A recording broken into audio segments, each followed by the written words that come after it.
Just to say, this is the first time Dave's been here about 2 years. We got here, it was pitch black, couldn't even turn the lights on.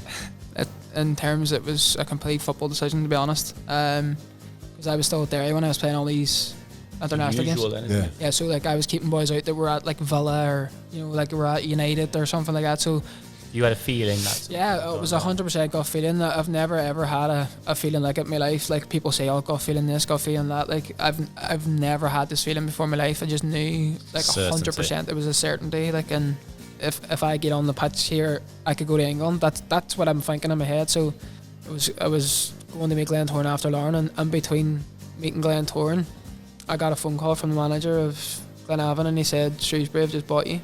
And he absolutely hammered me at half time, but Albie must have knew. And Albie was looking at me going, "Don't listen to him." And then we got to half time and we realised we're going to have to just concede. They're really good. It's a good 5-10 minute walk at minimum. Yeah. So you're coming in from a warm up early, like to get up to the change. Home changing rooms right by pitch side. Yeah, they're down the bottom floor, then you get up the top. Crazy experience, but it's nice. It is it's nice to look back on with the family, isn't it? Right, welcome everybody to another episode of In the Stiffs. We are here from a wonderful location that we've never been at before. We are at Little Rascals in Shrewsbury, owned by the one and only Dave Edwards. Dave, nice to be here. Oh, what a venue. This is like, I thought this was your front room. just to say, this is the first time Dave's been here about 2 years. We got here, it was pitch black, couldn't even turn the lights on. Talk about being in touch with your employee. Can't turn the coffee machine on. He's got that many businesses going on at the moment. He's out of touch with them, isn't he? And even though it was dark, Sam still managed to find the chocolate. Yeah. Keep telling him it's a non-profit, it's a charity, but it hasn't hit home yet. It's definitely going to be non-profit. I've had 4 Milky Bars. Right, anyway, let's crack on. We've got a wonderful guest today we're very excited about. Gavin, you want to give us Yeah, this evening we have a player who's currently playing in the UEFA Conference League for TNS, an ex-Shrewsbury Town footballer who started his career at Derry City and Glenavon.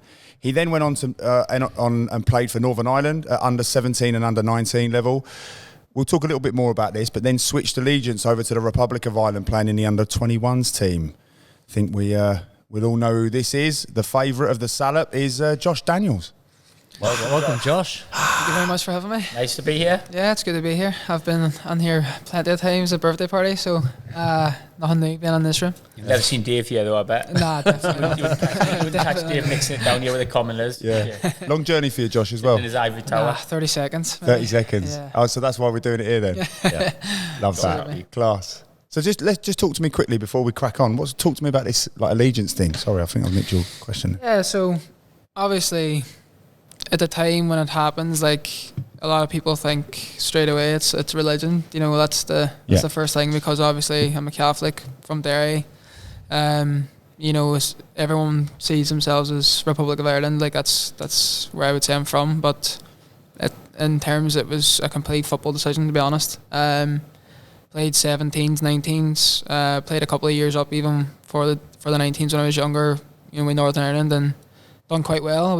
That's probably when my career started to take off a bit, and I think I was sitting on the bench a lot for Derry, senior games, and then I got a bit of a lifeline when I was about 20, 21 from Republic, basically saying, "Look, we want you to play for our 21s," and I never had a call from Northern Ireland in all this time from 17 to 21 or 19 to 21. Sorry, so it was a no-brainer for me. There was boys leaving Derry, going on and getting moves in England, and it was like a lifeline just to go, here, you're not playing much senior football, come into the 21s and see what you can do. But didn't really materialise then. Like I think I got called up to a Spanish camp and go to play in the Euros, but registrations didn't go through in time, so it's one of them ones where it's just sort of stopped. Northern Ireland didn't kind of sort out the registration time. Yeah, I think it's a massive thing back home. Obviously, you need to have both passports as well. So like, I can hold both passports. So, and I do. I did get a C in geography at school, but just for an idiot like me, where is Derry in terms of Northern Ireland? Is it on the border or? Yeah, it's right on the border. Yeah. It's obviously certain the town and that's not as much on the border, but like where I was last living's right on the border. Like, so it's feasible. That's why I would get me diesel. You know what I mean? I would be driving on of course. Literally 2 minutes to get me diesel. So you're it's a reasonable explanation, isn't it? It's a reasonable reason for you to go. right, okay, I'm going to go from Northern Ireland to the Republic of Ireland from that perspective. That perspective, yeah, and then you also have the side of like the troubles. Like it wasn't Northern Ireland until the British took over, so we see ourselves as Irish, the Catholics or the Nationalists, whatever. Like see yourself as Irish, and to be honest, it's a hard part of sort of the footballing side where if they had one nation, they probably would be better. But the rugby is obviously quite good, and that's how they do it. But in terms of the football, I think it turns into a lot of politics in terms of like when I left, obviously. I never spoke to Michael O'Neill in my life, and he rang me when I was in my sister's house, like, and was like, "Look, I don't think you should switch." And I'm like, "I haven't played football for Northern Ireland in like 2-3 years. I haven't been getting a chance here. Like, I've got a lifeline. Like, I have to take it." What an opportunity! Yeah, it's just a big opportunity. So for any young footballer that's not playing regular, like if someone comes in and say, "I want you to play," that's the best thing you can hear. So Josh, when you were younger, so you were Catholic. Yeah. So you went to a Catholic school in Derry. Do they have Catholic school and a Protestant school? Yeah, so you went to a Catholic school. Yeah, so you brought up as a Catholic. Yeah, where I'm from the city side, so it's majority Catholic. I'm from a big Catholic area. So would you go to church and everything as well as part? Yeah, like obviously growing up, you would like I wasn't from a holy family like. You do your first communion, your confirmation, and do stuff like that. And obviously with schools and stuff, you go to the chapel quite often. But as me as a person, I was never big on it. Like I wouldn't be religious at all, really. So you wouldn't class yourself as religious at all? No, I wouldn't be that religious, to be honest. So when you were at school, did you play other sports? Were you playing football? Always played football. Obviously, I think primary school. That's where I was starting to get on the big on the football, like, and the teachers always try to push me to go and play for teams and stuff, and it was just, it was getting to the training and stuff. Obviously, no one of my mum didn't drive, so no one of my family was driving at the time, so it was one of them things where you were relying on everybody else, and it was heavy, like, so for, it was just school was my football team, and then streets, and then obviously secondary school you play a bit of Gaelic as well, a bit of Gaelic football, just to get lots out. of other sports. Yeah, obviously I was quite lean and small, so it's not probably suited to me. Like, they're all animals, but they would get all the footballers under the Gaelic team because they knew they were half decent. You said that none of your family in particular were that interested or big into football, so it was just something that you did because of the environment you lived in. Yeah, you said you played a lot of street football. Yeah, I didn't play for a team like properly until I was about 13. So it was literally football every day to school. I remember taking a football in the primary school in the mornings. That's just the way it was. I used to walk over every day, and it was just me and a couple of my mates from the area. Then obviously the older boys were all doing it. It was just there's no football pitches around familiar. Like, there was just a big generator at the bottom of my street, and we just spray painted the white lines on it, and it was just we called it header and volleys, like, and it was obviously a technical game, and I think it sort of helped me and sort of develop. It's refreshing, isn't it? It's raw, isn't it? You play heads and volleys. Yeah. You'd play heads and volleys. Well, you'd play heads, wouldn't you? I was the under-14s South East Essex champion. Yeah, but you play heads and volleys. So basically, you play on the streets. You're not playing on lovely pitches. No, that's a rough environment. You're playing against, obviously, it's not just your age group. You're playing with older fellas, and they always pick the ones, bring the ones on that are decent. And stood you in good stead. That's what you grew up with, and obviously, I've already grew up with 3 older brothers, and I've sort of ready for that. And I mean, like, it's not where I'm from. Everybody knows everybody, and you just get on with it. And proper community. Yeah, it's one of them places. Like, until you leave it, then look back, you be like, it's crazy how it's still the same. I go back when I can, but like, just looking back now, it's obviously done me the world of good. Did you see? Yeah, it's obviously, you're growing up in an area where until you leave it, you probably, like, obviously I've had the joy of coming over here and playing football professionally, and even at Derry full time, like, until you leave that environment and go somewhere else and have your own children and have your own sort of steady income and a family, like, you don't realise how tough it could be. So you don't think Shrewsbury's got the same edge? That was middle class Shrewsbury. Yeah. I know. It's with Dave the Mayor. Do you see that quote? Nate Diaz, he gets asked, the UFC fighter, he gets asked a question and he's like, oh, were you ever bullied at school or teased at school? And he starts laughing and he's like, what's so funny? He's like, did you ever get teased or bullied at school? He went, no, I had a big brother. Like, His big brother was Nick Diaz. Yeah, he's Nick Diaz. But it's like, for you to have three big brothers, like for me, it was same for me. Like my brother was, you know, like no one would ever come near me, but, you know, he used to give me a right good hiding from time to time. But having three of them was good fun, mate, to wasn't be it? fair, we're quite spread out in age. Like, I think the closest one to me's he'd be 5-6 years older than me, like, and then the other two, or I think now would be my oldest brother would be old enough to be my dad, to be honest. You know what I mean? And it's sort of probably not the regular sort of age gap between, because they're obviously, so I was saying off there that they have my older siblings all have a father that's from Manchester, and then me and my younger sister has a father from Derry. So but I obviously lived with all my siblings, so it was obviously, it's just one of them things. You grow up and, like you say, you're getting hidings or you're trying to dash them out, but that was never going to be in my favour. Like, love it. But no, it's stood me instead, and I think in general, like looking back, it's sort of built me up the way I needed to be. So street football, so you're playing in the streets all the time, so you obviously, is that help you touch, do you think? That's why you were technically very good. 100%. I think from no age I was obsessed with just like, I remember like the earliest sort of days of watching football. I just remember like going up to me mum's room, watching RT2. It's the only channel we could get Champions League, and just watching Barcelona. Ronaldinho was there, and I just was like, this is the best thing I've ever seen. And going out the street at half time and just sitting with a ball, like, and just, I'm sure now, like, I would have been fuming, you know, if there was a wee boy at my front smacking a ball off the front wall and hitting my car and then whacking it off a window.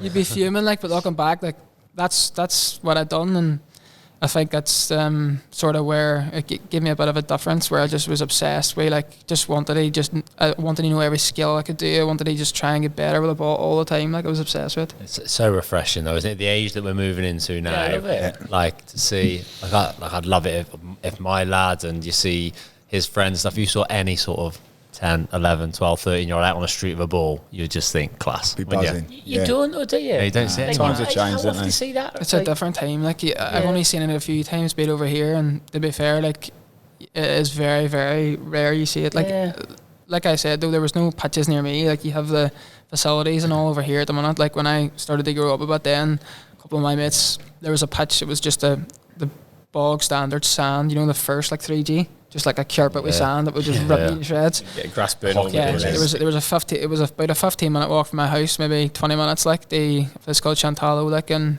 then it's called the cage. It's just a cage, 2 nets. It's like 7-a-side nets, and that's just, I mean, 40, 50 people. Yeah. It's not booked. You're just in there, and like, if you're the best ones, you go over, you take a net. You're on that net all day. Like, there's days I used to go after school, like, right up until 15, 16. Like, I was there even when I was like starting to come for the academy at Derry. I was still going to the cage, like, after training. That was the main place. Like, that's class. And talking about academies, so at what age did you get spotted, and what is that academy system like in Northern Ireland? So I started playing football properly for a team when I was about 13, for a youth team called Top of the Hill Celtic, and it's not an academy, it's like a district league, so it's just the Derry, different places in Derry. Yeah.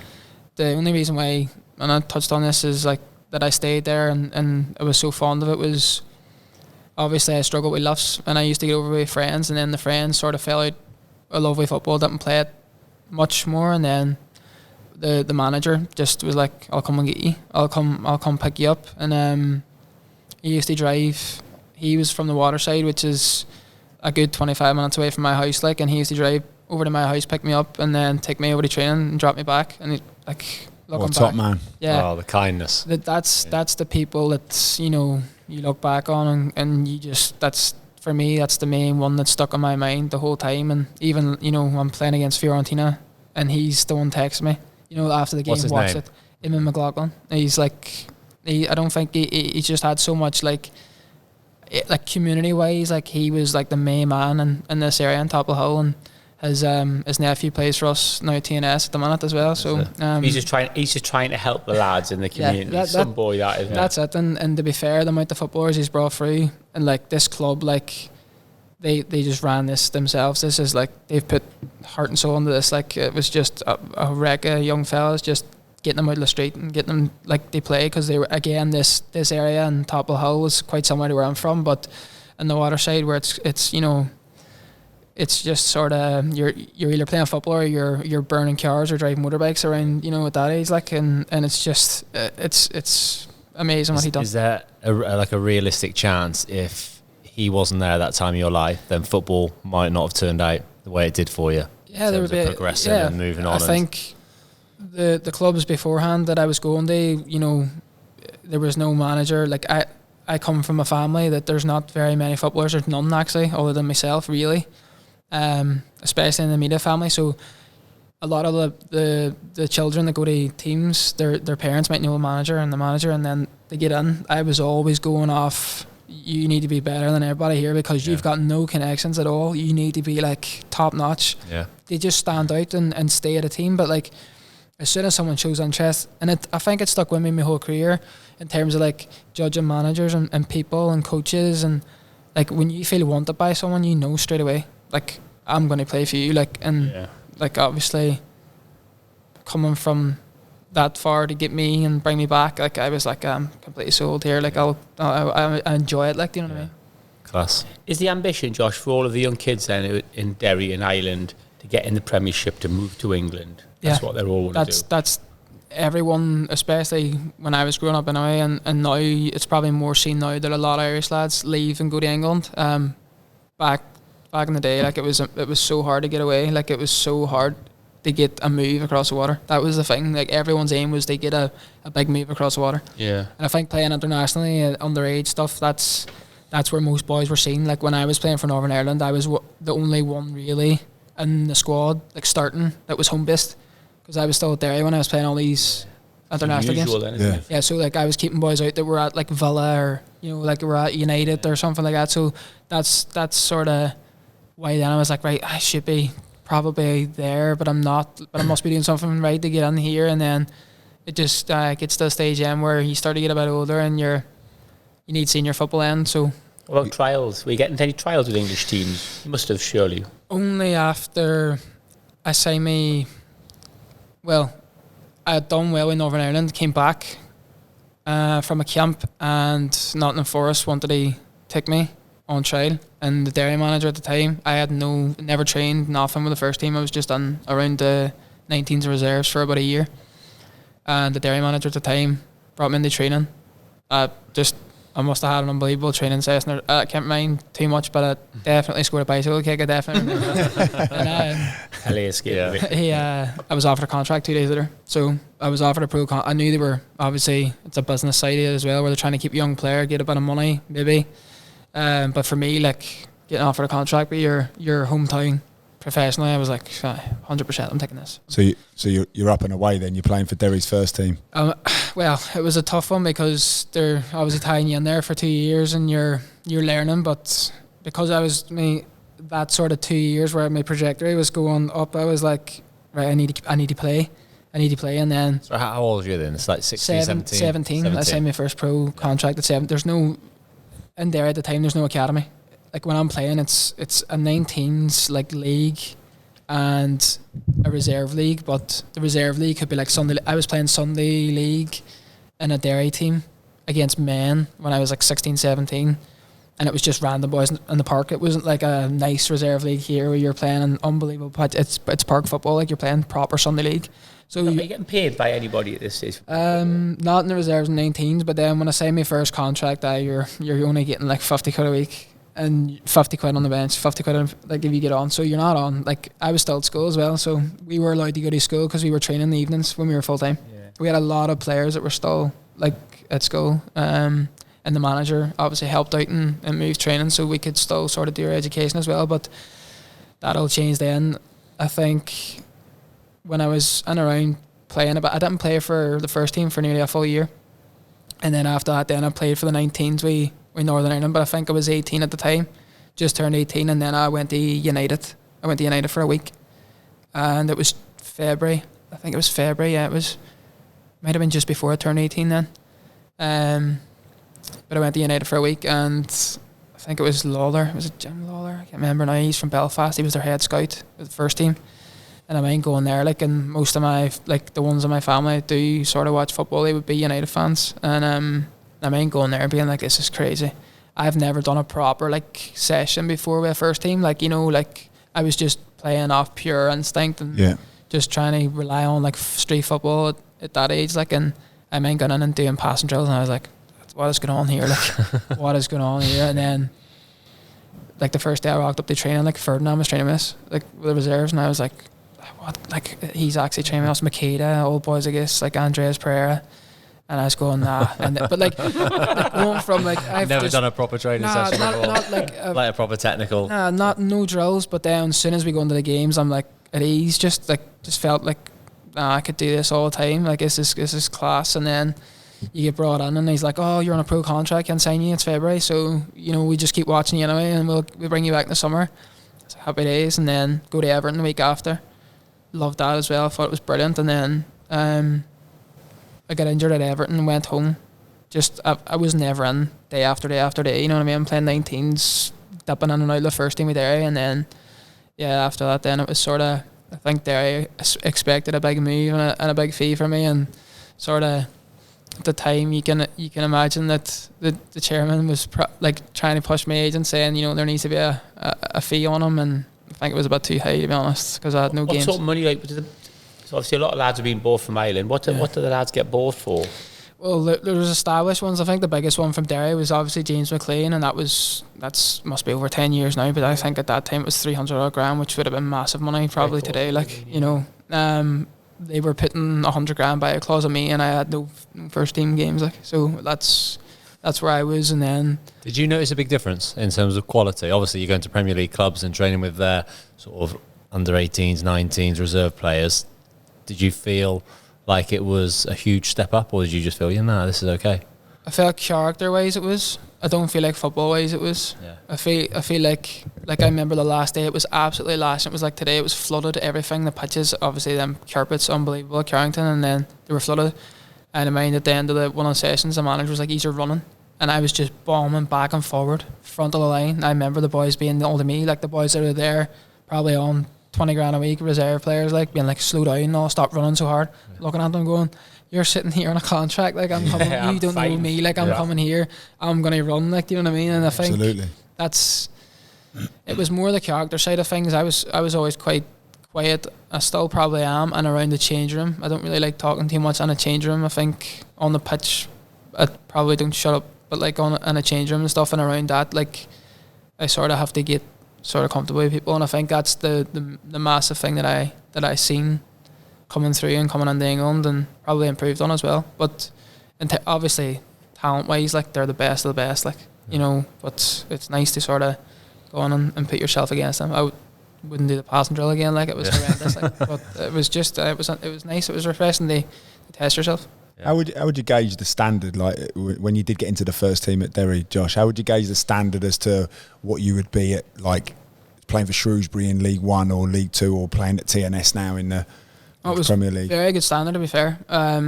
Technically, like I think a lot of we were quite homegrown as well. Like there was so many Derry players in our team when I got in, local boys, and then boys that have played in England and coming back that were local and stuff. So it was proper men, just like you're going in, like I was obviously only 17, 18, and there's boys there maybe at the tail end of their career, and like, you know, proper leaders just from Derry, like that you respected. Like I watched them, you know, I was never a massive Derry fan when younger, because it's about a 20-minute drive or half an hour from my house, so like I was never up and down. But then when I started to get a bit older, I started watching, and then sort of knew a few of the boys before I went on, like, and all the standard was very good. It would surprise a lot of people when they went in. Like there was a lot of talent there. I just think they lost. Where would you pitch it in the English leagues?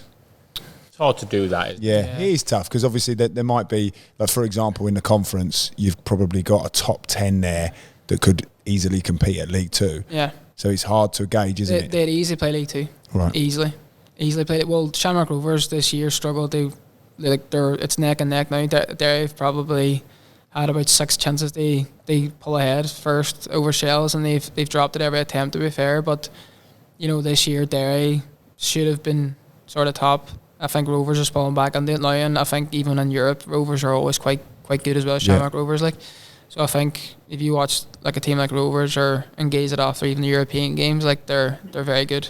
You know, and then I can only sort of gauge it off what I've played at as well with Shrewsbury and TNS, like, because we go and play like teams like Tranmere the whole time in pre-season with TNS or whatever, and we're popping them, like, do you know what I mean? And some people be like, oh, Welsh Prem this, Welsh Prem that, but like on our day, like, we could beat most, I'd say, League Two as well. I remember playing TNS pre-season once, and I wasn't ready. I wasn't ready. We got I've been bought by TNS. We drew 1-1. This is probably like synonymous with what you were saying earlier, Josh. Like, we drew 1-1, and how it was 1-1, I'll never know. I can't even remember touching the ball.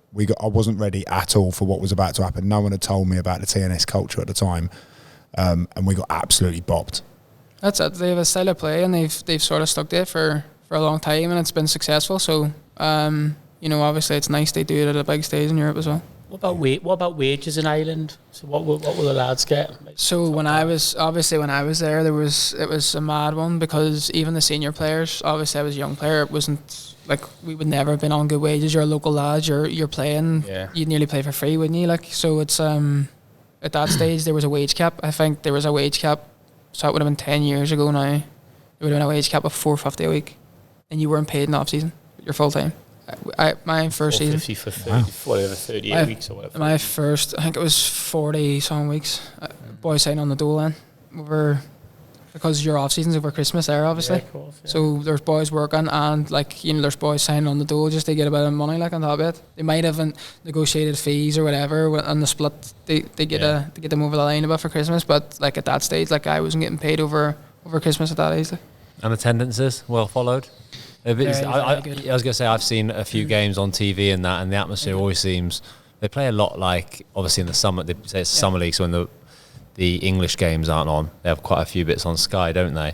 Yeah. I put it on and it seems like it is. Who did you play against, Dave? Well, we played for Bala. We played Larne, who are Northern Ireland, and we played Sligo, who's Southern Ireland. But both games, there was like, Sligo game was probably 4,000 or 5,000 there, and then the Larne one was full, whatever that holds. Yeah. That was unbelievable. The atmosphere was unbelievable. But I remember watching the hurling on the telly. Find the Crook Park. There's 85,000 people there. Mental, isn't it? And that's amateur as well, isn't it? So no one's getting paid. Yeah, that's not professional. 85,000. Who's taking the money there then? Who's having that away? The hurling and Gaelic players, half of them are teachers and proper good jobs and that, like, and then they're just doing that like as a side sort of for their counties. It's amazing. Can we start a hurling team? Yeah. Like you say, the attendances, Dave. I'd be really good. Amazing. Like, Shamrock Rovers and Bohemians will get, like, that's at the derby, like in Dublin, they'll get about 10 to 12,000. Like, that's amazing. That is incredible. Yeah, and Derry sold out. They've just got to the Viva and they've sold over 20,000 tickets. Where's Damien Duff? Is he still managing? Shells. Top of the league. Yeah, a friend of mine who I played with at Exeter, Glenn Cronin, he's there as well. 3 games left or something, but they've sort of slipped. I think it's anybody's now. Anybody's. There's Shells, Derry and Rovers. So you obviously still keep a real close eye on it. I watch every game and every day game, yeah. Love that. Your missus loves that, doesn't she? No choice, like, to be fair, but my best mate's there, so he's 2 little ones. Like. Just watching Great Shells news, babe. Great news, babe. There's another game on RT2. There we go, yeah. You're welcome. Always kept an eye when I left. Even Glenavon as well. When I left Glenavon, I've always flash scores straight away. Always keeping an eye. I think though, you get, like, I've played with a few Irish lads who are so passionate about their home country, you know, especially when they come over here as well, aren't they? You're gonna you have to be, yeah. Yeah. It's the same with the Welsh boys, isn't it? Like, really? Yeah. Mate, what age were you then when you sort of really established yourself and was first team and sort of one of the better players and all of the above at Derry? I think at Derry, I never really got to that stage. That's why I had to go, I think. I think there was loads of sort of hype around me after coming back from England on the tries and all this kind of stuff, but it was never getting into the team. There was a lot of players there in front of me that were, like, very good and a lot older as well, so they were always trusted. And during this time, obviously it's a ridiculously sensitive subject, but you had an awful family tragedy when you were 20? Yeah, just turned 20, yeah. Do you mind talking a little bit about that and what happened and obviously how you coped with it at such a young age? Yeah, obviously, like, back home it's quite normal for a lot of people. They know because of the name and stuff, but obviously I was actually at a reserve game that day and went back to my now wife's house and literally my mum and my sister and my two nephews and niece and my sister's partner they were out that day, and I just had a funny feeling. I've been back and forward to the house a few times, and then I was in my missus' house and just seeing on Facebook, like I was like, there's an accident that's happened and so a car's gone on the water at a pier, and I was like, right, I knew they were there because that's where they went for lunch or dinner on the Sunday. So I just said to my missus, I think it's I'm going to just go home here. And within 10 minutes, like, I was at the house and just a complete blur driving back over. I couldn't tell you anything about it, like, driving wise, but just got to the house and told my oldest brother, who was in the house at the time. And as soon as I got back, and at that time I knew they weren't there, I was 100%. I knew it was them. So you had a feeling that? Yeah, it was 100% gut feeling. I've never ever had a feeling like it in my life. Like, people say, "Oh, gut feeling this, gut feeling that." Like, I've never had this feeling before in my life. I just knew, like, 100%. It was a certainty. Like, and I think at that time then it was my sister was in Liverpool in a hen, and obviously it's her children and her partner. So for me, it was like, I need to make sure before I can even speak there. She was just boarding a flight, so it was a dodgy one for me to sort of keep under control. And I think I rang the police and just basically confirmed it, and they were saying, "Oh no, there's an extra male in the car, older." I was like, "No, I'll give you the reg, I'll give you the car, I'll give you the people, the ages, whatever." Like, I gave it through to them, and to be honest, they didn't confirm it on the phone. Like, they were like, "Look, we'll have someone out we soon, just sit tight and we can confirm it then." But they were at the door in 2 minutes, and then I knew. I was like, right, they've confirmed it, but they wouldn't actually say it to me. It was a weird one. They were in my house, but they weren't like, they wouldn't 100% confirm it. Yeah. Wouldn't say it to me. I think they were just trying to, like, keep me calm or whatever, but I was completely calm at the time. I was just sort of on the phone to my sister, trying to just find the way best to keep her calm before getting back and before getting on the flight, because obviously she's not going to have her phone the whole time, which is hell, obviously. So your sister's boyfriend and daughter, and two sons. Two sons were all in the car, and And my the context, sister. it slid into the water on a pier, Yeah. and obviously gone under. And My mum and my sister as well. They were in it as well. Like, they've obviously. The only survivor was the 4 month. Yeah, at this time, the police rang back, and they've when they were in the house, they've obviously said to me, "Look, there's a survivor," but they couldn't tell me straight away who it was. And there's 6 people in the car. Yeah, five. Yeah, well, 6. Yeah, five passed away, but one survivor. But yeah, like, you know, as soon as they said there's a survivor, straight away your instinct is it has to be the baby. Like, that's what you're thinking straight away. Just not even like that's the natural sort of logical sort of thinking. Just it's the only thing at the time that you would think about, and obviously they confirmed it, and I was like, right, this is something that I can sort of give to my sister, get her sort of right to get back, and I'll meet her we had to obviously meet then at the And that's hospital. all of your sister's family in terms of, if she had any more children? No, that was her 3 children. So your pure thought at that time, although there's awful tragedy for you, is this is even worse for my sister, so I need to.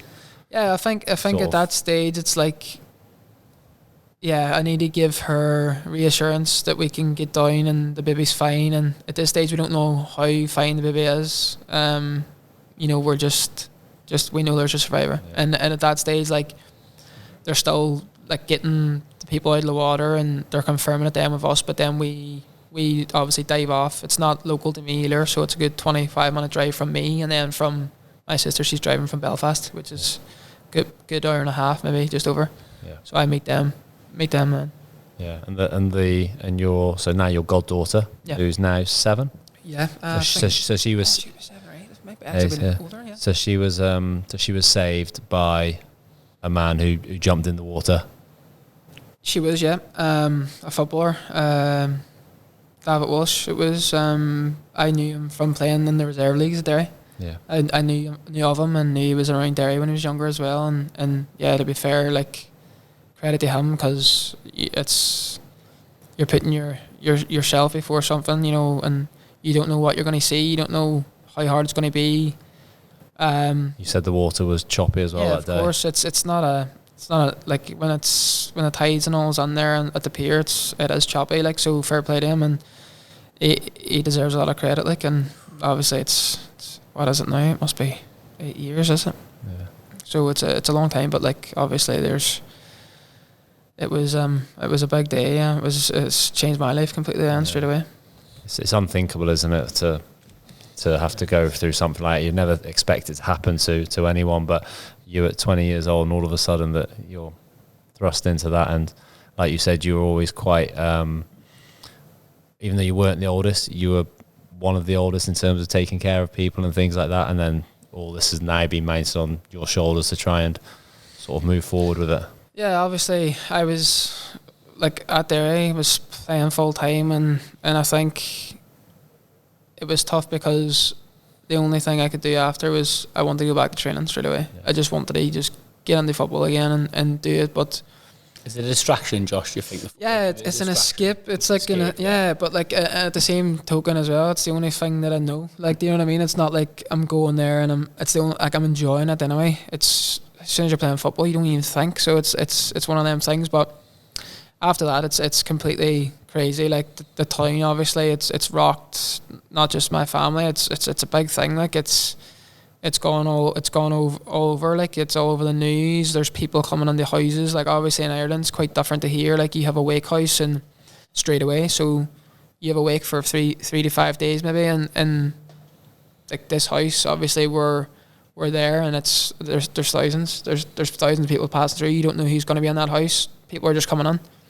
It's a very vulnerable time, and looking back, like I'm sort of lucky that I am sort of the way I am growing up. Like I've grew up single parent my whole life. Had to be more mature than I was, growing up. I always was. Years. Yeah, always had to be, just because there's no father figure. You have to just grow up quick. And I think at that stage, like there's things you wouldn't believe happening. Like there's reporters coming in recording in their pockets without telling you. Like people being caught. Like we found people like that. There's things happening, like just people trying to get a story and stuff. And obviously it's a big thing, but you always expect the best in people, I think. And then at that stage in my life, that's when I've realised like not everybody's like actually nice. Like not everybody's out to do good.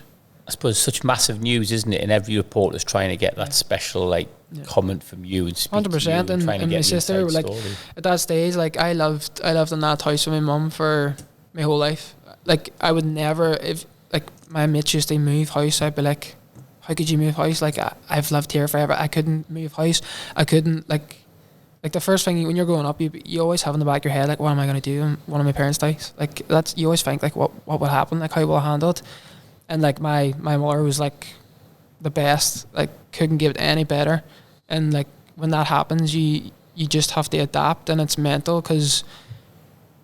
After that, then I just made the decision just to move into my sister's house straight away, and lived there for the first year after, when my missus basically lived with me, just to oversee everything, because I had to, because like there's so much things happening there. There's people coming. She's not in the right frame of mind. You need to sort of protect her, the wee one as well, my goddaughter. Like you need to protect her and make sure everything's sound at the time. There's family members in the background that you might not ever speak to come into the fray, and just there's just so much stuff. But then in the midst of all this, then I'm trying to get back into football 2 weeks later. And you're only 20 years of age. Yeah, but like I'm getting back into the football. Like Derry were amazing for me, to be honest. They were unbelievable. The chairman, the club, all the players, everybody, even the town, just in general, Derry in itself was amazing at the time for me, and then for my family as well. Like, but getting back into the swing of things with football was the best thing I could have done. Does it, like, in a weird way, has it helped your mindset to go back into football when you've had something like that happen? Because everything else is just not going to be as important ever. Did it help you in football just to go, yeah, I think... I'm just going to play.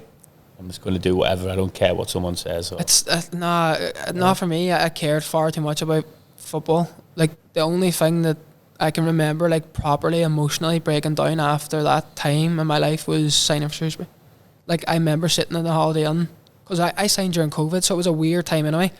But I mind like just going from part time, obviously, because I was in a Derry. Obviously, I left Derry, I went to Glenavon, but you know, I went from there and I went straight into Shrewsbury. And I was like, right, this is what everyone does. Like this is the aim to do. So that emotionally, yeah, it was like an overwhelming time where I was like, right, this is a chance now again. Give it a good go. But like, just for hard work and sort of sticking at it, you nearly feel rewarded a wee bit. Just it's like someone's seen a wee bit or something on you. It was a nice time, like, but it was a strange time as well with COVID, like. How's that changed you as a person, you think, that incident? I think it nearly feels like I've lived 3 lives. Yeah. Like growing up and then that happening, that sort of period in between living in Derry from like them couple of years and then moving here, like, and I don't know. I think a lot's happened for 28 years of age now. A lot's happened. You talk about your dad not being around. Then you talk about that tragedy. Then you talk, you know, you live in, it's a tough upbringing. Then you live in Ireland. Then you live in England. It's a lot packed into it. Yeah, I think like I've always sort of knew. Like I think as soon as I put my mind to something, I can do it. Like it's like I always knew I was going to go to England. Like even accident or not happened, like that was always going to happen. For me, that was always on the plans, like no matter what. And then I think, yeah, just it's a weird way to try and, like, I'm only here 4 years, but it feels like I'm here ages, like, obviously because I've done so much since I've been here. Like moved me oldest daughter here when she was 2, had my youngest here, she was born in Telford. I've got married whilst being here. Like I've obviously played for 2 clubs here now and done a lot with both. Like it's like just different experiences in life. But like I think not taking things for granted, because when you see posts and stuff, it's easy to go, oh, that's bad, and then your next one, you know what I mean? Oh, it's bad, you know, like it's happening to someone else. But there's always a possibility it could be something close, like, so you never would imagine like it would be your family. Do you know what I mean? Yeah, of course. I think sort of moving on from there, you said you went to Glentoran. Glenavon. Oh, sorry, Glenavon. And was that because they really wanted you wanted to leave, or was it you just felt like you need to get away from Derry? We play, so when we have a mid-season break with Derry, it's around June. I think it's like June, and then we come back. It's only for a week, and then we come back and play a pre-season game. And we play Glenavon, but I played in the 10 for Derry. I wasn't playing much football at the time, and played in the 10 for Derry against Glenavon. And their manager was like, so he seen me straight away and was like, I want him here. And he tried to get me on loan. Derry wouldn't let me go. Tried to get me on loan in the off season. So our off season was like October to January with Derry, and theirs was obviously the same as like Premier League and stuff. It would go over winter. He wanted me then, and I was like, I want to go, I want to play, because I wasn't playing much football with Derry at the time. And then it got into he wouldn't let me go on loan. And then it got into the next season, and it got to the summer, and I just wasn't playing as much as I wanted to. I was 21, I think, at the time, and I was just like, I want to go somewhere else. I had a year and a half left in my contract, and I didn't tell any players that I was close to or nothing. I think I might have told my missus that morning that I was like, didn't think about it for long. That morning I woke up and I was like, I'm going to ask to leave. I'm just going to ask them to terminate my deal. I'm going to go and sign for these. They want me, and I'm going to play again. Like, and the thing is, I've had options close. I had Coleraine, which is 40 minutes, maybe 35 minutes from Derry, and there's a lot of Derry boys there. Glenavon had no local players that I knew of. They had a connection with Derry. A couple of like Derry legends went there at the end of their career, finished their careers there. But for me, it was the manager. It was the pull. Like, he wanted me. I know I'm going to play, and I think if I get on the pitch here, I could go to England. That's what I'm thinking in my head. So as a platform for you to go it's just a platform to go and play and enjoy football again. And obviously after Derry were trying to protect me as well. At the same token, it was Kenny Shields at the time, and obviously as a manager, he's gone through what I've gone through, and as such, and the year after, I haven't even touched on this, you probably didn't notice, the year after, the day before our first anniversary of the accident, our captain passed away for Derry.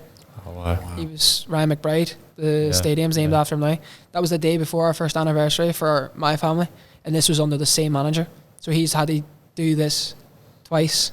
So he's been through this trying to console a town, really, isn't it? A city.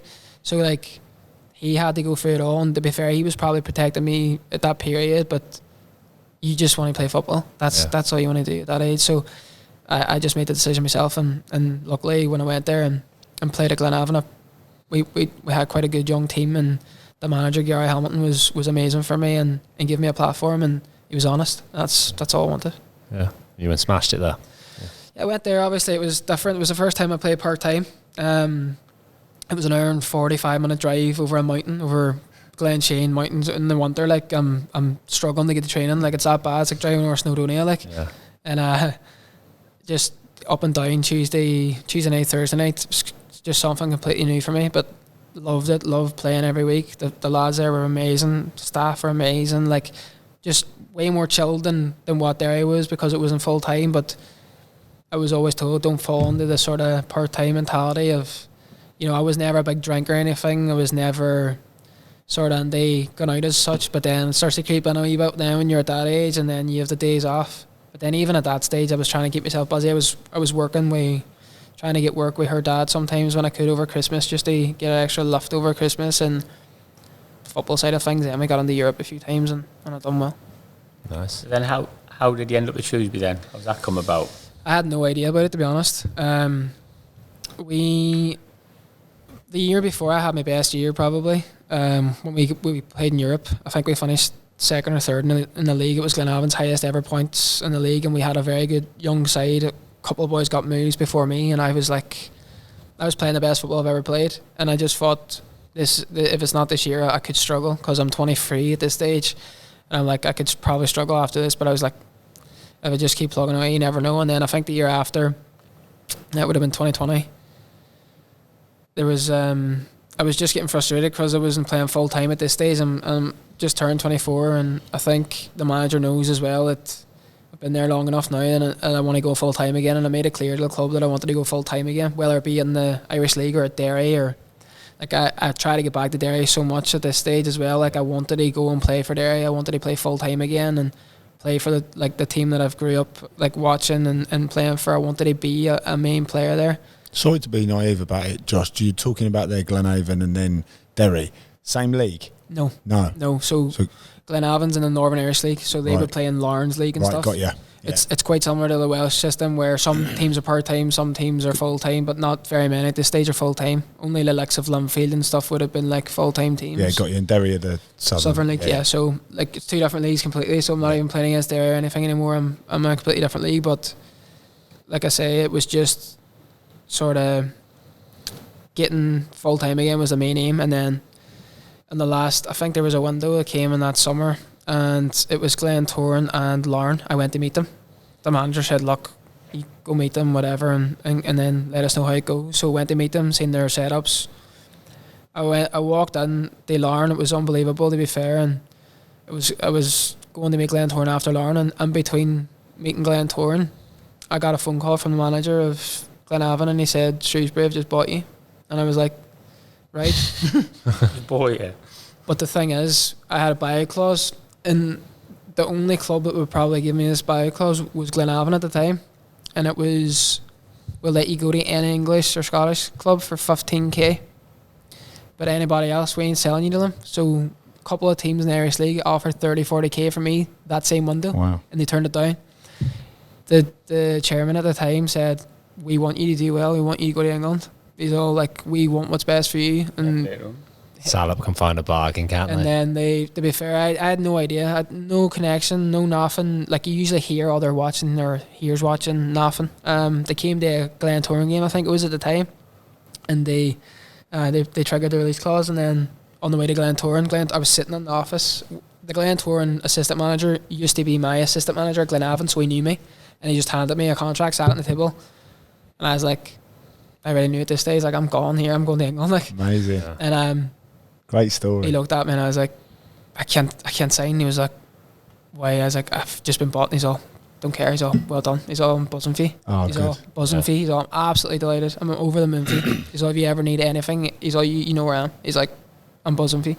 I probably would have signed there that day, like, to be fair, because I knew him and I liked him, and I just wanted to go full time again. But it was the maddest timing ever. Like, so who was your first contact with at Shrewsbury then? Obviously, you've been told by Brian Caldwell. Okay, so the chief executive at the time, Yeah, Brian. so I was with my agent in Belfast at the time, and my agent's just driving around Belfast now and be like, right, on the phone, and we're like, what are we doing here? Like, we have to get you sorted. So I was like, right, happy days. So I just rang my missus straight away. She thinks I'm signing for a Belfast club. Yeah. And then I ring her. Actually, I text her first. Here, Shrewsbury's bud for me. Looks like looks like I could be going. Do you want the good news or the bad news? She doesn't understand at this stage. She's like, how likely is it to happen now? I'm like, no. And then the next text, like, I'm going to England. Like, we're going. You need to like prepare. She was like, Pack. nah, is this happening? And then obviously Brian then and my agent sorted everything. But I came over I think it was the weekend after, because it was like, was it the end of July? I came over the weekend after, but I was only to be there for that week. Shrewsbury told me, come for the week, settle in, you can go home for the weekend. I haven't been back since. the R rating went up in Ireland for COVID at the time. Brian rang me and said, sorry, JD, you can't go home. I'm living in the village, the Holiday Inn, wherever it is, on the other side of Shrewsbury. Wow. I'm there. So like my whole plan was, I'm going back at the weekend, we'll get the house packed, I'll help my missus, obviously I've still got my oldest daughter's only 2 at the time. Like, I was going to say dog. I've got my dog over there. I'm like, I need to go back. Like, and then they were like, sorry, you can't go back. Like, because when I signed, we were all sitting outside and all. You weren't allowed in the change rooms at the training ground. We were all outside in seats. And I was like, obviously I'm signing for a club. I'm thinking this is a massive deal for me. And I'm coming, I'm like, what's going on here? Like, do you know what I mean? Like, outside, I remember COVID, that, mate. We had all the chairs outside, didn't we? And you all had your own names on it. Yeah, such crazy. a big difference, But didn't Are you excited? Are you buzzing coming over? Are you a bit nervous, obviously, as well? Must have been a little bit, surely. so at this stage, obviously COVID was quite bad, and from the end of February to this stage, it started to ease up a wee bit. Yeah. I didn't kick a ball from February to this stage. I didn't play football from COVID. We were on furlough, and because we were part time, we weren't training. So I come to Shrewsbury, I mind the first day I came in, didn't know how the breakfast and all was working at the hotel, didn't get anything to eat, and I went in and they maybe a bleep test, just me and Raquel Pike and Scott Hay, I think it was. We were signing at the same time, and I was miles off it, and I was like, wow, I'm so unfit here. Like, I've come from part time, but I haven't ran and properly trained. Scotty High could run us all, couldn't he? And I was like, he's a young lad from Huddersfield. I was like, right, and then Needed I was him like, like I a need hole to in play. there. I was like, I need to play today, and they were like, nah, we're gonna look after you. You haven't trained in ages. Like, you can train them tomorrow. And I was like, right. So I was just watching people and stuff that day, and then the next day, and I went in and trained, and I was just like, I just felt at ease, and I was like, nah, it's a good environment. And to be fair, Sam Ricketts was a manager, Dean Whitehead were amazing for me. If they had been there my whole time, I don't think it would have went completely different for me, I think. Yeah, I remember when we heard, you always hear who you're signing, don't you? And we hear JD signing, and the lads are just passing around their phones with YouTube clips, because there's loads of YouTube clips, and I think you had an Instagram as well with loads of your skills and that. I think in especially at Glenavon time, it was before anything was proper big on, there was no proper TikToks or anything like that, or anything they promote yourself. But I remember during COVID, because I was doing nothing, I got every game at Glenavon full 90. It wasn't like Instat where you can just clip. I sat and watched every game and clipped my own clips and just put them online. Brilliant. Just put them there. I was like, Love that. my Proactive. my mother kept a scrapbook my whole life football wise, and just kept them and just built on them, just newspaper cutouts, bang. And then other than that, then over here was that hard and stuff to get newspaper cutouts. I would just do it with videos, and that's the way I sort of looked at it. It wasn't like to go, oh, look what I'm doing. It's more like, I can keep these, show me daughters when they're older. But in turn, when you're talking about a platform, Josh, there's another platform, isn't it? Just to showcase yourself. You've been given a platform by a manager at Glenavon, and then all of a sudden now you're doing so well over in Ireland. With the greatest respect, sometimes it doesn't get seen by us. Look how naive I am to the leagues. Do you know what I mean? I've loved football since a kid. I think you've got to be like that nowadays with these kids. And I don't quite like the music that gets put to some of the clips, but there is a lot, to be fair, and I think you either join them in a way where you can do it yourself. Don't get me wrong, it's clips, anybody can look good in clips, but I think just getting seen a wee bit, you just get someone they come to Just the don't game. know the relation between Tupac and someone Yeah, making a yeah. pass through the lines. It just doesn't. It's just a platform, like you say, and I think at the time, like you say, you boys were a bit. It's the same with any club or anybody else. Yeah. Like when anybody signs at a club anywhere now, it's like, oh wait, where's he play? Or what's he gonna do? Like I came as a left winger, didn't play left wing my whole time there. Yeah, I remember like. What was your impressions then, Dave? You remember JD walking in? How were you? First of all, like just in terms of a lad, such a nice boy. Like obviously, I feel like I got on with you straight away, but on the pitch and that, you could just technical. Do you know what I mean? I remember we'd go into the small side possessions and straight away you were like, you can be a little bit reserved in your first couple of sessions, but Jay's like, nah, give me the ball. Do you know what I mean? And I suppose you're probably still in that mode. Right, I'm trying to impress people here.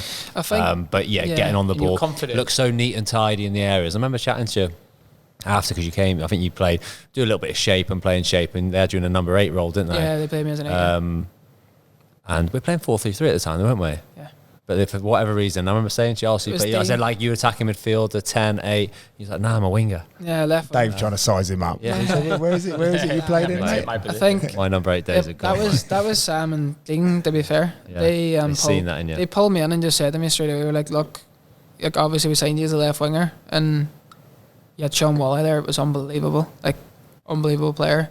They're playing Jace on the other side, weren't they? Jace Cummins. Yeah, so like even at that, like when I came in my first day as well, like that sort of getting on the ball wasn't always like a thing. I would have sized it up. It was because I didn't play football for so long during COVID. It was nearly like buzzing to get back. I was like, oh, this is amazing. Yeah, like no fitness whatsoever. Just wanted the ball. But like in terms of like coming into Shrewsbury, it was like you're here as a left winger, and then it was I mean playing in pre-season, and you're playing against like Burnley up at their training ground. I was playing like coming on as an 8. Yeah. I've never played midfield in my life. Like maybe primary school was the last time.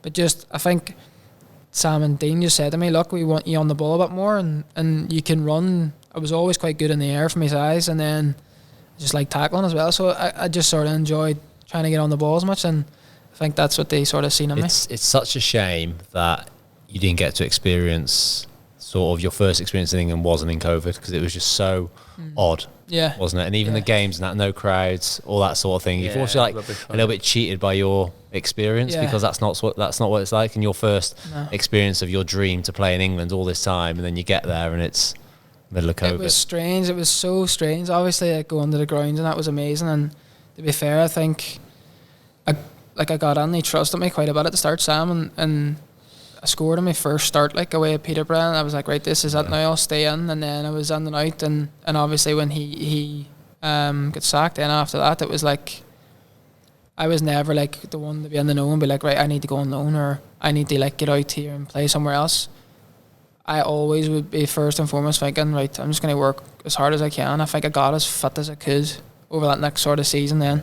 Like I've never been the fittest on a team, but I stopped drinking during COVID as well, which probably helped. Like when I joined Shrewsbury, like I hadn't drunk alcohol or nothing from, I think it was the May, and I haven't since.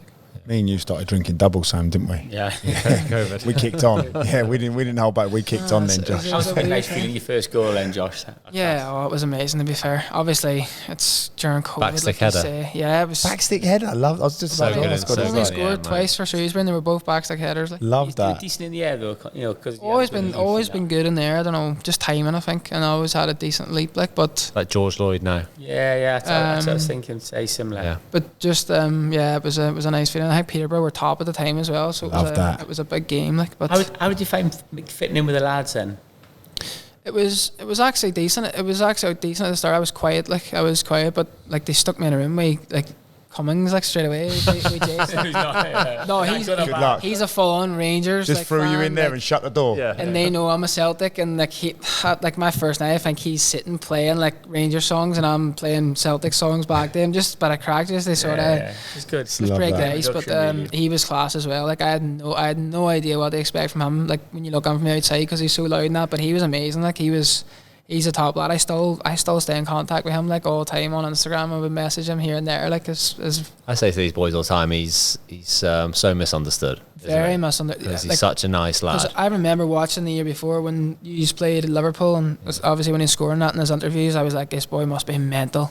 He must be mental. And then like he's such a nice fella, like really really good in the change room as well, like really really good. But I'm not like a massive character. Like I was just coming on after all, like going through what I've had to go through and experience and that. Like I'm just there to play football. I ain't here to like go and speak to managers and be in people's ears and I should be playing in front. I don't have the time. Like you either play me because I'm good at football, or you don't. Like there's nothing else. Like Great mindset. there's nothing else to it. Like, and I think Take out all the variables, isn't it? yeah, Take but I the think I variables killed out. myself. Like because you see, like I've got mates saying that they're complete opposite and they just don't care about football, and they're the ones that get the moves. Maybe go here, go there. They don't care about settling somewhere. They don't like. For me, it's not like I have a family as well. Like first and foremost, like I'm talking about all the football side of things. Like coming to somewhere like this, like was brilliant for my family. Like you know, starting a family and then growing the family. Like we love it here. That's why like I had options to leave and you know when I left Shrewsbury and I wanted to stay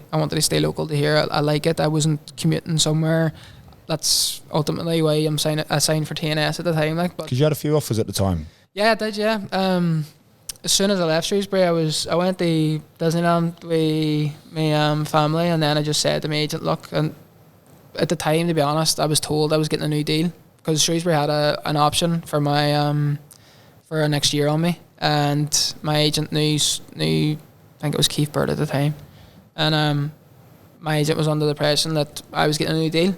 Steve Cottrell's manager, isn't it, this time? Yeah. So in my head, I'm thinking as well, if I do get offered a new contract, I need to go on loan now. It's getting to the stage where I think I got on at wing back and I was playing.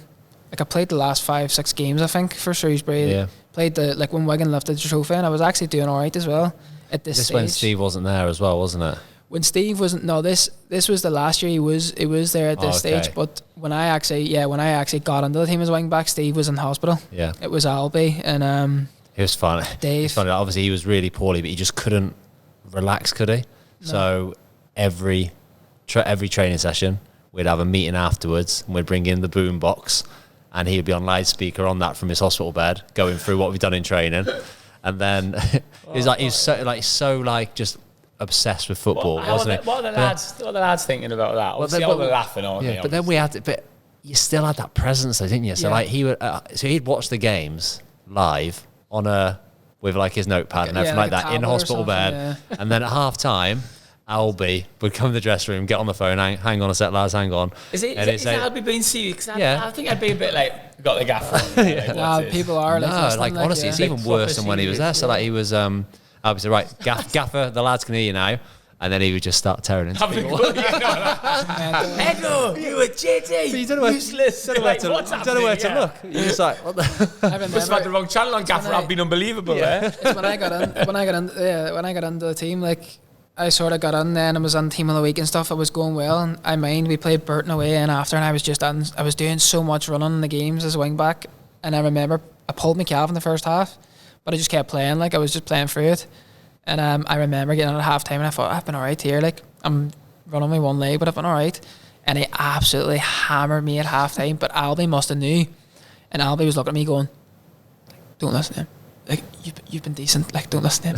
He's just having a go at you, and I'm sitting in the changing room and you can't do anything, like you're just sitting taking it. Like it was a crazy like He was very clever, the Gaffer was, in terms of how to get the best out of players. If he feels like the amount of times that somebody would be doing okay and he would have a right blast at them at half time because he knew keep them they sharp. had a level, do you know what I mean, to go and things like that. And he was very, very intelligent at it. And he was always on edge a little bit. Not you, everyone was. Yeah, Everyone was I think- on edge a little bit just because you didn't know how you were doing, you didn't know how but for me though, like going from playing left wing or 10 my whole life and then playing as like, because when you're a wing back at that stage it was more like a full back, Yeah, and I was not a defender, and for me it was always like you're getting done defensively, so I was just getting marked on things that I wasn't even bought. Like I didn't get a move from Ireland from playing wing back or being decent at the back stack clearing things, Yeah, you know but what I I mean? feel like at the time as well, any any mistake you did make as a defender would get overanalyzed because you weren't a defender. If it happened to a normal right back, it'd be like, oh,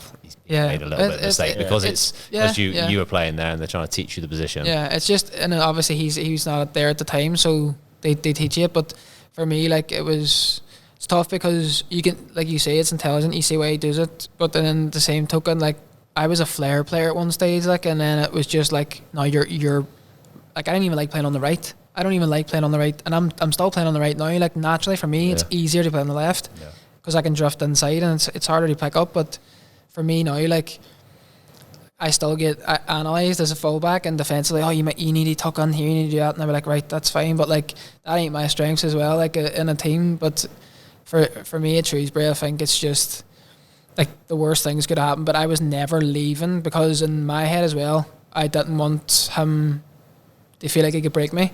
I like everyone else that was there left. I was one of the last ones that was there really, and I don't think he could actually get rid of me then because I think he started to like me a wee bit because of me, the way I was. I just don't know. I think because of my attitude, I think he was just sort of like, I started to like him a bit because that's what I felt then near the end. Because even when I met him when I was leaving, like Steve, like I met at the gaffer it was the day after the last game, and he said to me, look, there's no point in me keeping you here if you're not going to play. He's like, you need to go and play games. Yeah. So to be fair, it's probably the best decision he's made for me. Yeah, honestly. Was there any standout moments at Shrewsbury in terms of going to stadiums or playing against a certain player where you actually at a pinch yourself moment and think, well, a year ago I was playing in Ireland. Yeah. Whereas now it's like, wow, I'm playing against so and so, or I'm playing in this stadium. Training with Dave Edwards. Yeah, it was mad. Like obviously, you get boys coming on. Like Dave was there, Charlie Daniels, and that came when I was there as well. Boys, you were watching the Prem. Do you know what I mean? It was that's players, crazy. Like, and just like you're there. You're at the same sort of level. Obviously, they're coming in when they're older, but you're there. But like, I think the FA Cup Anfield, I was buzzing, but I was also fuming because I came back from my ankle injury early because he needed me to play, and I played like 4 or 5 games and I was flying. And then just before the Shrewsbury game, the Shrewsbury Liverpool game. This is all after COVID now, isn't it? Yeah, this is after. This is my second year, like, and I got on, like, and I was doing all right, but I was struggling. My ankle, it just wasn't right, and it was locking up before games and that. But I was going out and I was playing through it and stuff. And I remember then getting to the Anfield game, like, and it was like, nah, you're out. And I was like, that I knew it was going to happen. I was always sort of the one that would get changed a lot for like Benno or someone with a bit more experience, and it's understandable. Like, he was his player when he was younger, and he trusted him. So I think it was nice to get on. I think that was like the pinnacle sort of Shrewsbury, where it was like, I'm coming on here, like, at Anfield. Like. Yeah. That must be nice for anybody back home who's played with you, recognise you and see you playing at Anfield and think that's an impressive, amazing thing to do. Yeah, sense of achievement for you. Yeah, there was, because obviously, like, this was after COVID as well, so the ground's packed. There's people in the stands from Derry and like sending me like videos of me coming on as a sub. Do you know what I mean? Like, it was nice like that. But my family was there. I got a photo with me, my oldest daughter, just on the side of the pitch, like, and it's amazing. Just that for me, like, was the sort of standout. Like. All those things that no one can ever take away from you. No, amazing, absolutely incredible. So then you signed for TNS. Yeah. What made you sign there? So I was playing for Ball at the time. I remember we played TNS one day, and the manager came over to me after the game, TNS manager, and says, "Josh Daniels, any chance you think he'd sign for us?" And I was like, I don't know. I think he'd obviously want to try and stay in the league if he can and things like that. But I can speak to him. I said, honestly, if we can get him, we've heard that we might have a chance. But if you can speak to him and tell him what we do, and he started reading off all the stuff about TNS do. And then I messaged you, but then by chance I saw you, quite quickly after. We were chatting about it. Yeah. I remember you did our episode of Get the Balls Out, didn't you? In the Stiffs one. Yeah. Remember the volley in mine. Just if you need to jog your memory, the teapot voice. Anyway. But I remember quizzing you on that, and you were being really coy, and you were like, give me a couple of days and you'll know. And I was going, come on, where are you going? And you said you had 3 or 4 options. Yeah, there was a couple, like, even when I was at Shrewsbury, like, Notts County wanted me in my first year, and I turned it down because they were like, I think they were going conference. They were going for playoffs, and I did not want to commute. And I was like, I'm not moving. Like, I'm happy where I'm living and stuff. And obviously, it was a massive sort of daily turn down there. You didn't want to commute from Shrewsbury. You were going over mountains to Glenavon not long before. Josh, do you know what I mean? It's because me missus and me, I didn't really want to leave them as much at that because they're not settled as such as much as me. Like, and I think after Shrewsbury, it was just I just had to get myself right. They just said to my agent, look, I don't want to hear about any clubs for about 2 weeks. I was like, no one's really going to come on yet anyway. But the first club I heard was Crewe, and it was through Beast at Brian Jensen at Shrewsbury. Yeah. And then Udo obviously was there. He was texting me, oh, they could be interested, whatever. And then I think a couple of National League clubs, random ones, were like sending me texts. So I don't know where they got my number. They must have got it off Shrewsbury. And then there was a bit of a curveball for him, Ross County. Ross County were keen, and that's sort of what I was. Like my agents at the time, like they were saying, like, look, this could be a good one for you, like, but it's obviously you're moving and it's the north of nowhere, to be honest. Like, you're in the middle of nowhere, but that could be good to play in that sort of level. And then I was holding off for that for a while. And TNS, to be fair, contacted me directly as well. I think it was John Rhodes, who's at Shrewsbury now.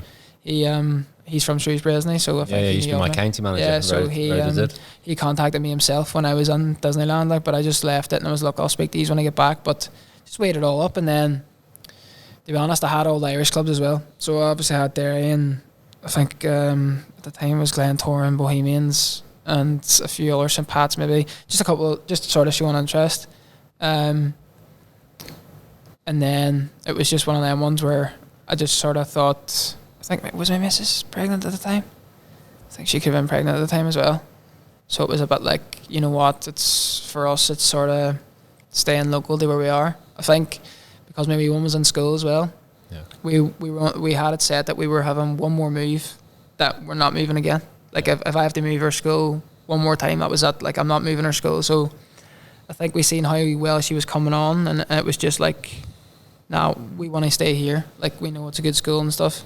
It's the best one, I think. So you're in the catchment area for Sam School, aren't you? But you choose not to go there. Better off there or something. Wow. But we loved. Very controversial. we loved the area, but just I think again, because there's a goalkeeper that's from Derry that played for TNS as well, Jared Doherty, and he was my captain when I got into the Derry team. So he was one of the leaders, and he played in England, went to TNS.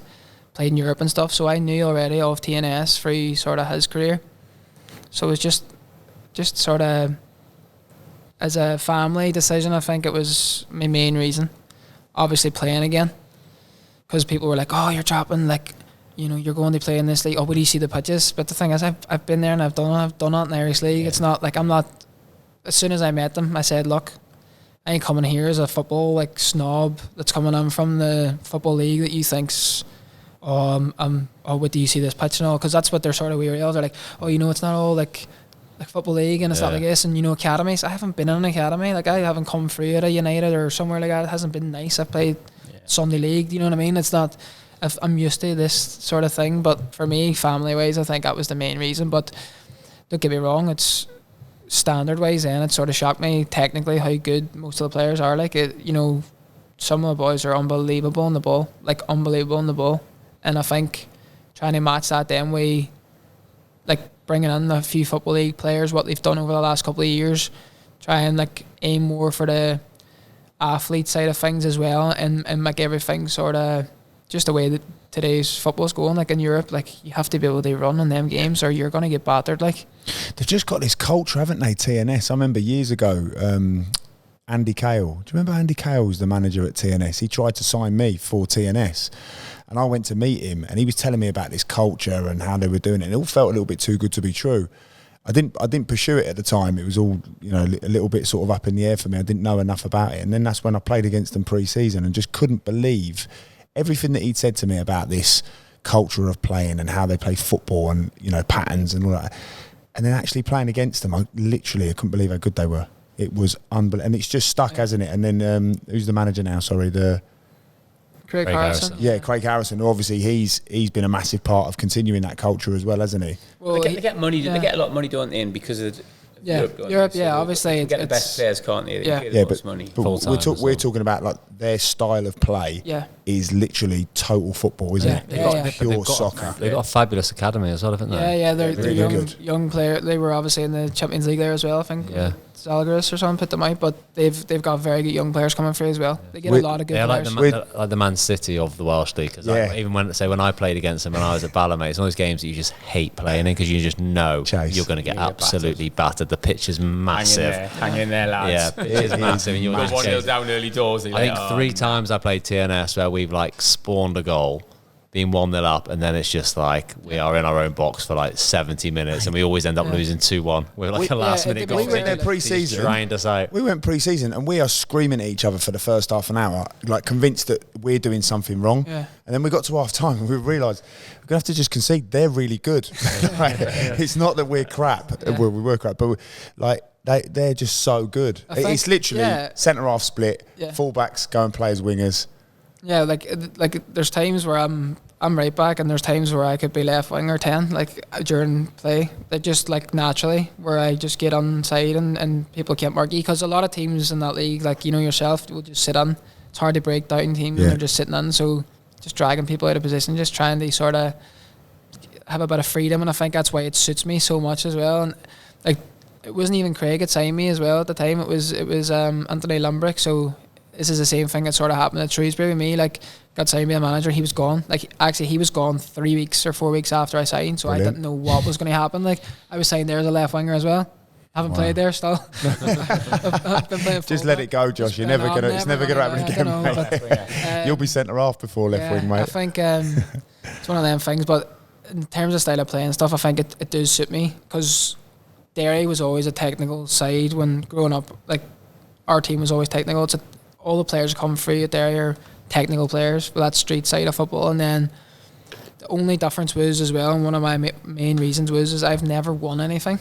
And because they won it, I wanted to win something. I've never won anything in senior football, and I've never had pressure to you need to win every game. Like I've never had that. I've always played for teams that are mid-table, or like Glenavon was never like, we just used to, like if you get Europe, it's unbelievable, and like you're part time, so like you're a mid-table team. Like we finished third when I was there, and it was amazing. It was the best club's ever done. But like having that pressure constantly going out, you have to be on it. Like Disaster if you don't win. Like we Disaster. lost, we've lost 3 games this season. Last year we didn't lose a game. Last year, like, even when we went, Invincibles. when we went behind last year, not one time in my mind did I think we were going to get beat ever. Like that's the way it got. Like that's the stage it got to. Like in credit, like it comes from players, staff, whatever.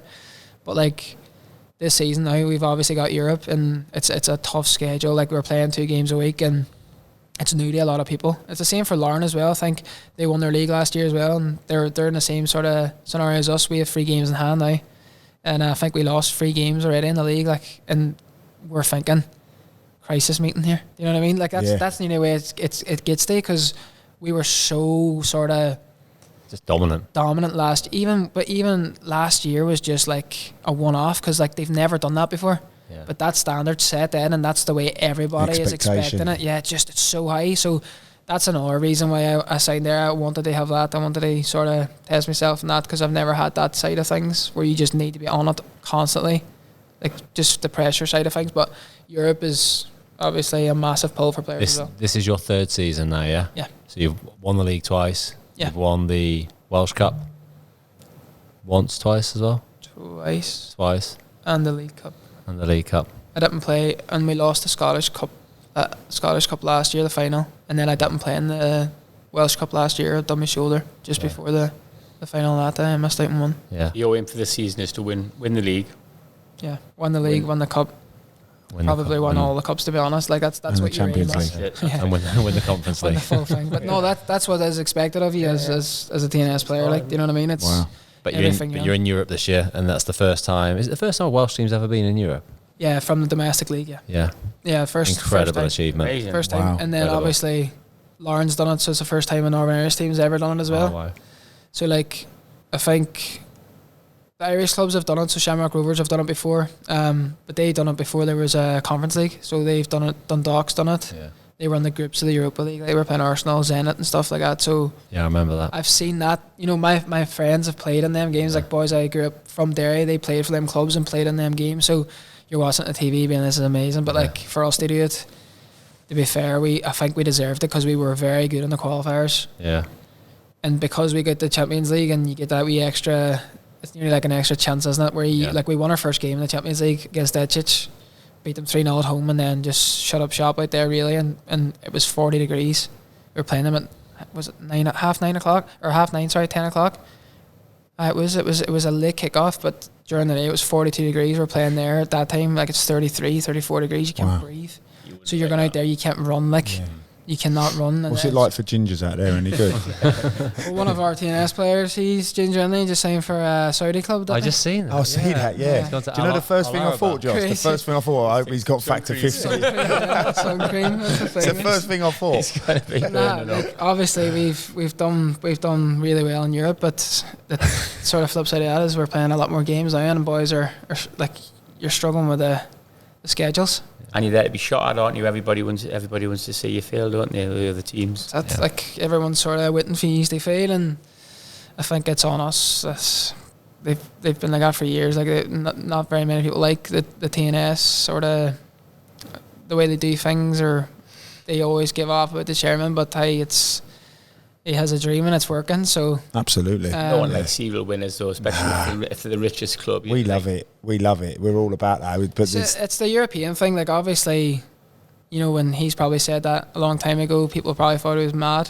But it's happened. But there's so much pressure though, isn't it? I've seen it in recent years with TNS when obviously they win the league, they go into these qualifiers to qualify for Europe, and there's so much pressure. That is like everything is on that, and they become pressure games. And this year you've done it. Yeah, of course. So you have everyone on your side up until the games, and then when you fail, it's like you've just done the same thing. Yeah. It's just repeat. But this year it was coming off the end of last year. I think even going into the European games, you never really thought in the qualifiers that like we're not coming out here to get beat. Yeah. Now we were 3-0 up against that dead just in the first half. Yeah. And like I thought we could have hammered them even more, but we were just 3-0 up cruising, and then basically had the tie over, like. Yeah. And then that helped then because you get that extra bite then, don't you? You get a playoff. So no matter what, we were guaranteed like a certain amount of games. Then after that, and to be fair, we done it in the playoff. Yeah. And you've got to talk about you've just played, as we speak, you've just played your first game in Europe in the group stage away at Fiorentina. Unreal. Amazing, isn't it? Unreal. Full game as well. Like that's like obviously going to Anfield's amazing, but like starting and playing the full games, different gravy, isn't it? Like, but like was the crowd there, Josh? Yeah, it was good to be fair. They're doing ups the stand on one of the sides, so they have it all closed off. So on the camera it didn't look as good, but the main stands where the camera was, but the ultras not behind the ground, but the city was unreal as well. Just Florence was beautiful. Like it was, my missus and all came over as well. So I had the two kids and the missus at the game, and got my photo with the two Waynes after the game. Amazing. But just like we were 0-0 up until 65th. You did really well, didn't you? We had this. They were unreal. Like, but they brought like the winger they brought on my side. He's worth 30 million. Like, he's unreal. I mean, Moises Keane scored, didn't he? They beat Milan 3 days after us. we were away at Britain Ferry, and our game got called off. The pitch was waterlogged. 15 minutes away at Britain Ferry. But it was mad because that was the whole thing in the media at the time. They were spinning it. Oh, you know, in 3 days, 4 days, you're going to Britain Ferry. They're playing Milan at home, and we're like, that's crazy. But I watched the game as well, the Milan game, and yeah, they beat Milan, and that winger scored, and Moise Keane was unbelievable as well. Like they brought the Brazilian right back Dodo on, who's class. They brought that, just his name. Yeah. That Albert Goodmanson's the left winger I played against. He was unreal. I mean, one of the best I've played against. Batistuta, did he play? Felt like he did. To be fair. Yeah, I bet. Yeah. Baggio. That Moise Keane as well. But to be fair, it was some experience. Just the ground and all. Like you. It's crazy because it's not as nice inside as you would think. It's like an old school. Like we had to go 3 flights of stairs to get the change room. Like 3 big flights of stairs. Like you were hammered. You're walking out the tunnel you're going underneath the ground. It's a good 5-10 minute walk at minimum. Yeah. So you're coming in from the warm up early, like to get up to the change. Home changing rooms right by pitch side. Yeah, they're down the bottom floor. Then you get up the top. It was crazy experience. Wow. Like after the game, we're all standing, like just waiting for them to give us tops. Like you know what I mean? It's I've never done it before. Like I felt awkward even at sort of Anfield doing it. Like we got Connor Bradley's because he put Northern Ireland, whatever. So I was like, I'll go for him. But like out there, I was like, I need to get someone's shirt today. It's like unreal top and stuff and. Amazing experience, but we're all standing after the game waiting outside their changing room. Like, you know what I mean? We just played them like we were half decent against them for 65 minutes. Those sorts of games, though, it's such an experience as a player, isn't it? Yeah. I mean, like, in terms of the build up to it, all day leading up to it, getting to the ground, there's like thousands and thousands of people outside, and it's all focused on you as a player going out. It's just amazing, isn't it? It's just amazing. Try and be in the moment, I suppose, haven't you? Like, you remember that'll be your whole life. Like, that'll be something game that you remember when you talk about when you're 70. Yeah, well, I think it's crazy because the Fiorentina game, I didn't feel any pressure at all. But see the Champions League game, we played Ferencváros in Hungary, in Budapest, and it was unbelievable atmosphere. I mean, like, but like Anfield, where the stadium feels like it's right on top of you, but their ultras was just a full side. They like a top 6 team in. They're very good. Yeah, like they won their league. Like so. Again, I was playing against a Brazilian winger called Marquinhos. He got a move straight after for 5 million. Off the back of you? Yeah. I swear to God, he didn't actually score an open play, which is happy days, like, but he got a move. What was good about him, Josh? What was his attributes? It was pure confidence. That you just know when, like, it was annoying because, like, for me, like, as a winger, like, you can see what he's doing it for. They try and get in your head, but like as someone from where I'm from, I would have just smashed him straight away. I would have whacked him straight away, but I was trying to be a bit more defensive against him. You can't get a booking early on against him either, can you? Not somewhere like that. No, I was just trying to stay on my feet, and he was just technically unbelievable. But he was never really running me. We was pissed, like, but he was technically very good, and he would just hug a touchline, and I just constantly just knew he's there. But like, to be fair, like I say, he didn't score an open play or anything like that. But he was unbelievable technically, and then he obviously got that move, but. He was very good. I think he's one of the best I've played against, especially as a fullback. Like, he was definitely up there. Like, he was like Brazilians, you know what I mean? You're never really playing against Brazilians when you're playing for Shrewsbury. Like. It's so good, isn't it, for the club TNS and obviously what it brings for them. And like you rightly say, the chairman's got his dream, but it's also like when you're talking about your pathway, and obviously we've spoken right from the start about where it's great for your profile. You know, where do you see yourself? Obviously, you know, you're currently TNS, and what are your dreams and aspirations moving forward? And obviously we're not going to say specific clubs or anything like that, but, you know, how do you see it panning out for you?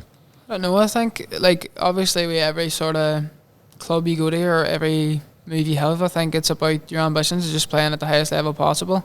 I think Europe gives you a taste of that. Like, you know, you're playing against the best players in Europe, and some of the clubs is unbelievable. Like, I'm getting to play against one of my mates. Like, we've drew Shamrock Rovers. One of my groomsmen plays for Shamrock Rovers. I'm going to play against him in the Conference League.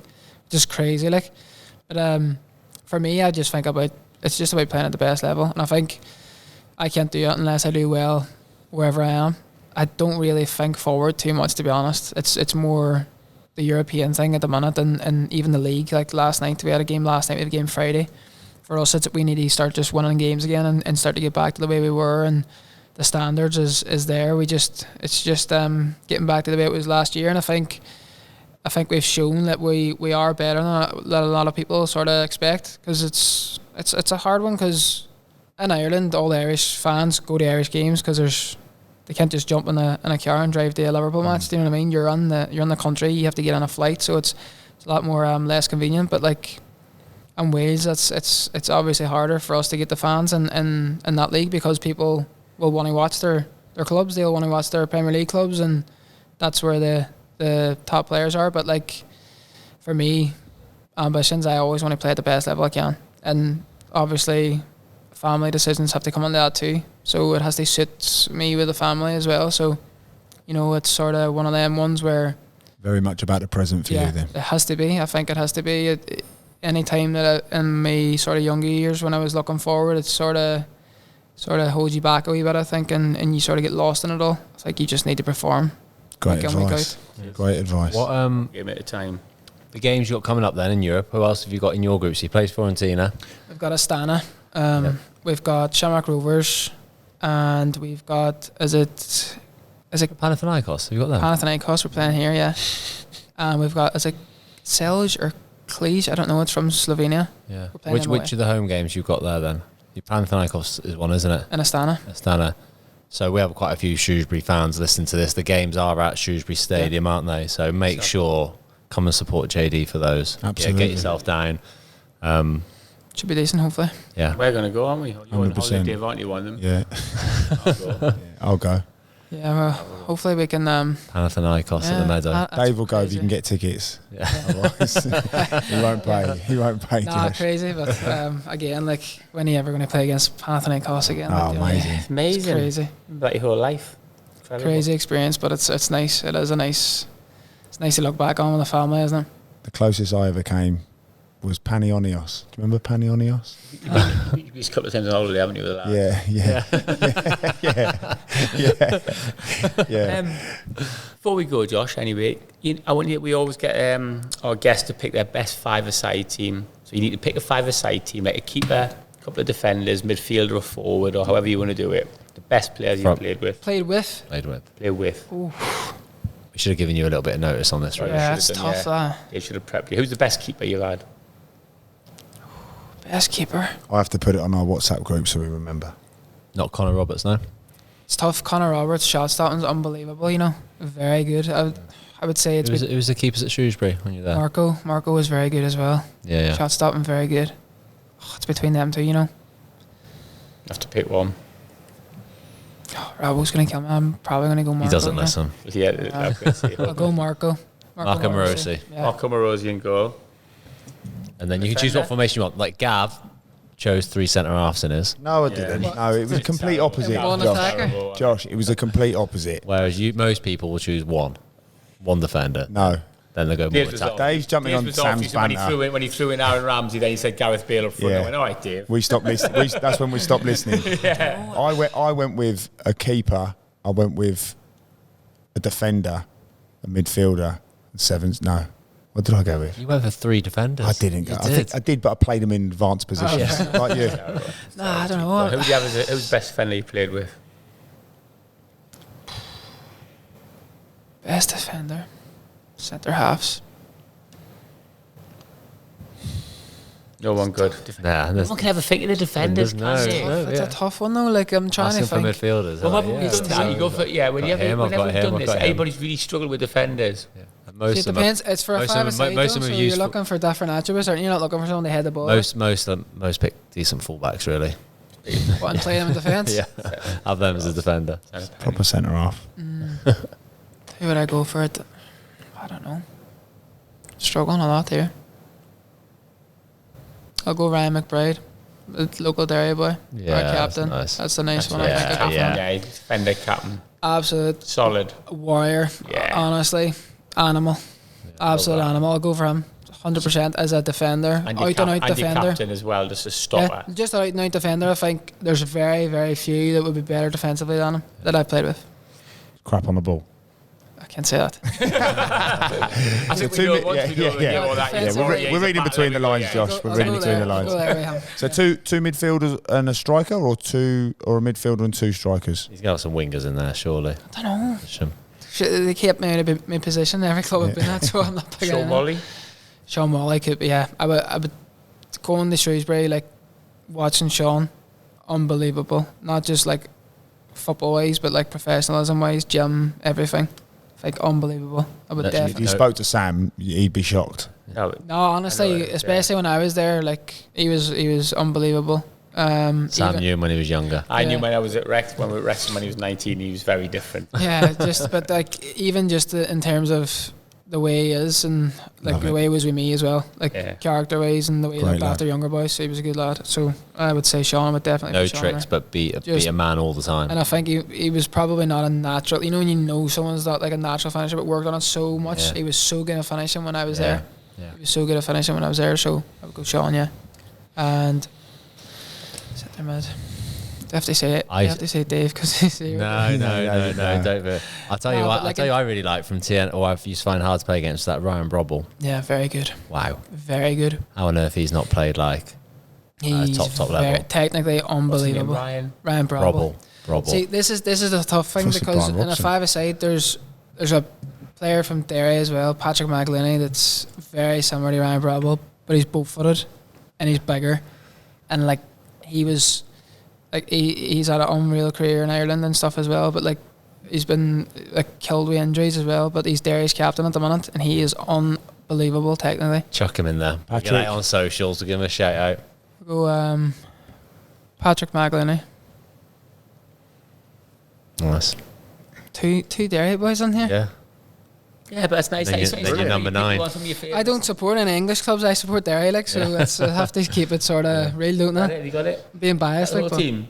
Their striker. Striker. I'm putting Sean Wally's playing midfield. yeah, I'm going to put him there. Yeah, Centre forward. best striker. You know what? I would probably go Brad Young. It was a TNS last year. Yeah, the boy's gone out too. Saudi. So do. Goal Yeah. scorer. The class. Work ethic, unbelievable, and he's very good technically. Like, it's not just like, you know, like boys are decent on the ball. Like he was like run for you all day, Yeah. but very good on the ball as well. I would just for that sort of side, I'm friends with him as well. Like, but just in terms of what for me, like playing as fullback and looking for people making runs and that, I just felt like for me anyway, clicking with him and sort of that relationship, I felt last year was massive, and for TNS he was massive as well. So I would say I'll throw him on there for a striker because he was different class last year. Okay. Like as a love striker, that. I think it's probably one of the best sort of seasons I've seen anyone have. Wow. I'll text Cumdog and let him know. He was playing right wing, wasn't he? Yeah. He was playing right wing. Wow. Well, just to say what a brilliant podcast that was, mate. First of all, very humbling, but also story, really, Josh. an amazing story, full of resilience, full of a lot of desire, confidence, bravery. It's been brilliant to have you on tonight, mate. Thanks for coming on. Thank you very much. Thanks, Josh. I really, Absolute pleasure. really appreciate Well it. done. Thanks very much for listening, everybody. What's your sign off, Garth? Usually. Sign off is there's still chocolate cakes on the table. Surprised. Loved being here at Little Rascals. Yeah. Shout out to Little Rascals. Yeah, great shout out. Love coming here. Sam chucks some money in the charity box when you go out for all the chocolate you've eaten. Charity box, don't we? You take card that. What Sam will normally do is ask me to do it. Yeah. I'll please stick a 10 in there. Where can everyone find us on socials? We are on all social platforms at In The Stiffs. You can email us at inthestiffs@gmail.com. And also, we've got one last episode coming up, am I right? Yeah. With all questions. So please get your questions in, whether you want to post them on social media platforms or email them to us, or just direct message Sam if you've got his number. And JD, social media, you got an Instagram, haven't you? Yeah, I don't even know what it is, to be honest. But Yeah, you'll find him. Yeah, you'll find Follow him. Josh Daniels. Josh and Daniels. Get yourself along to and support TNS. But Yeah. yeah, come down to the European I'll see you Games. there. That's true. Josh Daniels, the right wing, left wing, right back, number 10. Anything apart from nothing. And we're gonna organise a In The Stiffs minibus to Slovenia as well, aren't we? For Yes, I'm all over that. that Some game. spot. Yeah. But thank you so Well, much, everybody, JD. cheers, Absolutely everyone. class act, mate. Love that. Right. Cheers. Love that, Josh. Thank you, mate.